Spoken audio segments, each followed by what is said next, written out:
Hello दोस्तों। मैं आज अपनी कहानी सुनाने जा रही हूँ। मेरा नाम अनन्या है और ये कहानी आज से 2 साल पहले की है, जब मैं 20 साल की थी। मेरे परिवार में मेरे पापा अर्जुन 42 साल, मेरी 2 छोटी बहनें रिया 12 साल और मिया 10 साल और मैं थी। मेरी मम्मी का देहांत तब हो गया था जब मैं 17 साल की थी।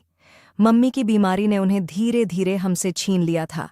हमारे रिश्तेदारों में सिर्फ मेरी बुआ माधवी 38 साल थीं, जो दूसरे शहर में रहती थीं। मम्मी के जाने के बाद बुआ कुछ समय के लिए हमारे पास आई थीं। मम्मी की मृत्यु के बाद मेरी पढ़ाई बीच में ही छूट गई थी।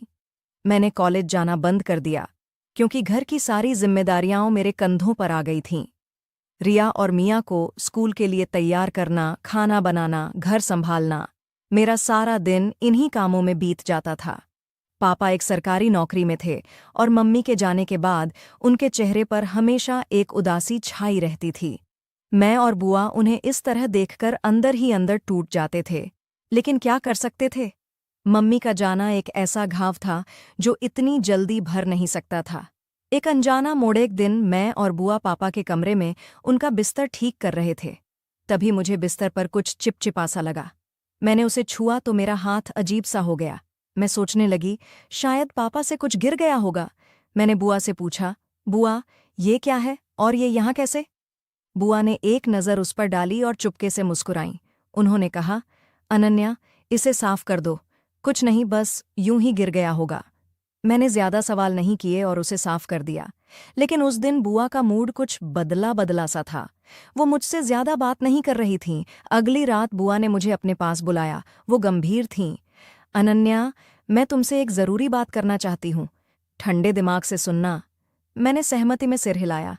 बुआ ने कहा, मैं 2-3 दिन में अपने घर लौट जाऊंगी। इसके बाद तुम्हें इस घर को संभालना है। रिया और मिया को माँ की तरह प्यार देना है। तुम अब इस घर की मालकिन हो। लेकिन एक बात और है, घर को औरत ही चलाती है और तुम्हें अब एक औरत की तरह सोचना और फैसले लेना होगा। बुआ ने रिया और मिया को भी बुलाया और कहा, आज से तुम अनन्या को दीदी नहीं, मम्मी बुलाओगी। दोनों बहनों ने मासूमियत से सिर हिलाया। मुझे ये सुनकर अजीब सा लगा। मैंने बुआ की तरफ देखा, लेकिन वो गंभीर थीं।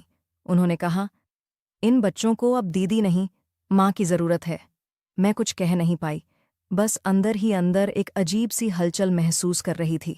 रात को खाने की मेज पर रिया ने कहा, मम्मी, मुझे और सब्जी दो। मैं शर्मा गई। पापा भी वहां बैठे थे। उन्हें भी ये सुनकर अजीब लगा, लेकिन बुआ ने तुरंत कहा, अर्जुन, बड़ी बहन माँ समान होती है, ये ठीक है।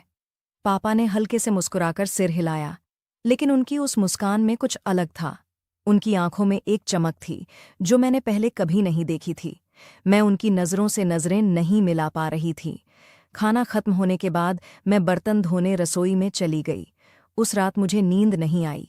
मैं सोच रही थी, ये सब क्या हो रहा है? क्यों पापा की मुस्कान मुझे अजीब सी लग रही थी? प्यार की शुरुआत अगले दिन सुबह मैंने रिया और मिया को स्कूल के लिए तैयार किया। पापा ने कहा, अनन्या, मेरा नाश्ता तैयार कर दो, मुझे ऑफिस जाना है। मैंने जल्दी से नाश्ता बनाया। पापा जब जाने लगे तो उनकी नज़र मुझ पर ठहरी।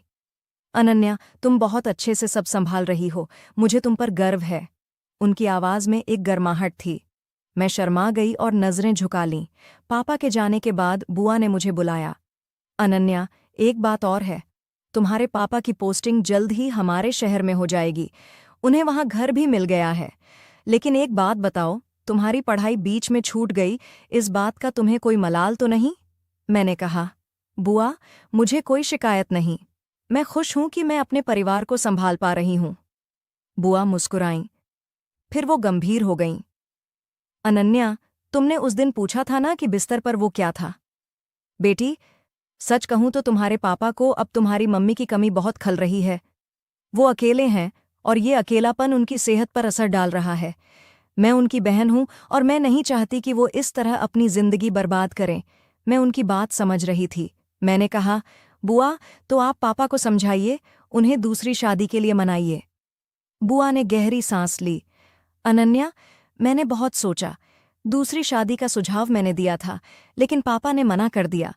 वो कहते हैं कि वो रिया और मिया के लिए कोई सौतेली माँ नहीं लाना चाहते, लेकिन मैं ये भी नहीं चाहती कि वो इस तरह अकेले रहें। मैं चुप थी। बुआ ने मेरी आंखों में देखा और कहा, अनन्या, तुम अब जवान हो, खूबसूरत हो, समझदार हो। अगर तुम चाहो तो इस घर को सिर्फ माँ की तरह नहीं बल्कि एक औरत की तरह भी संभाल सकती हो। मैं चौंक गई। बुआ, आप ये क्या कह रही हैं? पापा मेरे पिता हैं। बुआ ने प्यार से मेरा हाथ थामा। अनन्या, मैं कुछ गलत नहीं कह रही।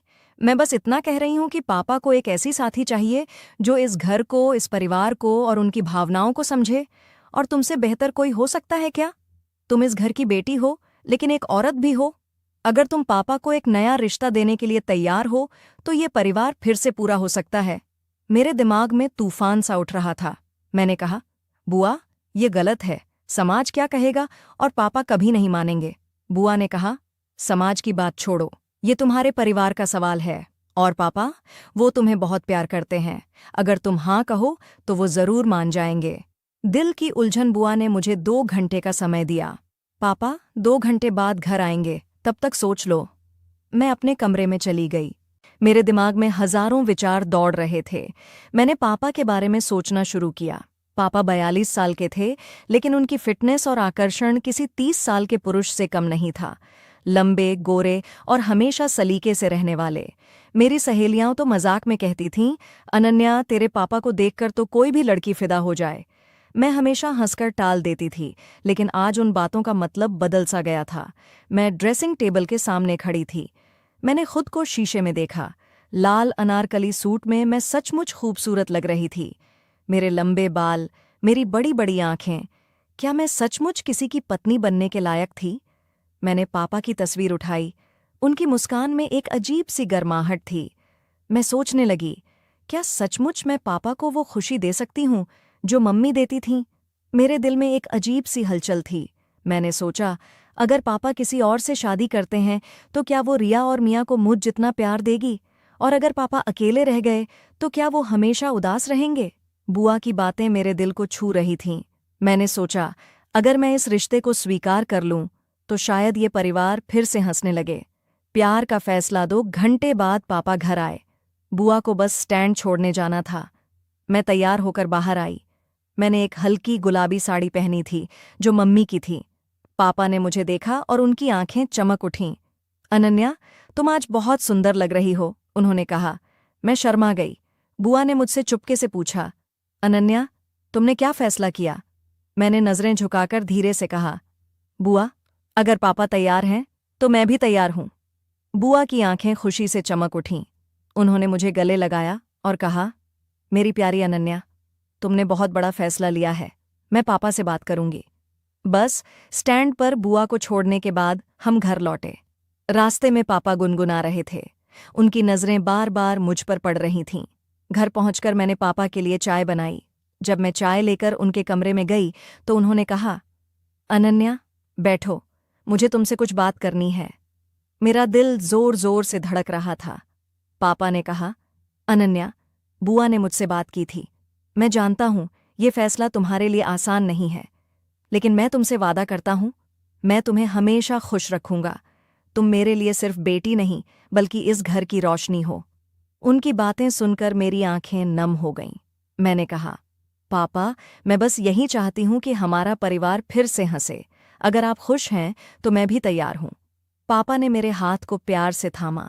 उनकी आंखों में एक नई चमक थी। नया रिश्ता, नई शुरुआत। अगले कुछ दिन हम दोनों के बीच एक नया रिश्ता पनपने लगा। पापा अब पहले की तरह उदास नहीं रहते थे। वो मेरे साथ समय बिताने लगे। कभी हम साथ में रिया और मियाँ को पार्क ले जाते, कभी रात को छत पर बैठकर पुरानी बातें करते। उनकी हर बात, हर मुस्कान मुझे उनके और करीब ले जा रही थी। एक दिन पापा ने मुझे एक खूबसूरत साड़ी गिफ्ट की। अनन्या, ये तुम्हारे लिए, तुम इसे पहनकर और भी खूबसूरत लगोगी। मैंने शर्माते हुए साड़ी ली और उस रात उसे पहनकर उनके सामने गई। पापा मुझे देखकर रुक गए। अनन्या, तुम सचमुच इस घर की लक्ष्मी हो। उस रात हमने साथ में डिनर किया। रिया और मियाँ हमें मम्मी पापा कहकर चिढ़ा रही थीं। मैं शर्मा रही थी, लेकिन पापा की मुस्कान देखकर मेरा दिल खुशी से भर गया। मैंने महसूस किया कि ये नया रिश्ता सिर्फ एक समझौता नहीं था, बल्कि एक गहरा प्यार था जो धीरे धीरे मेरे दिल में जगह बना रहा था।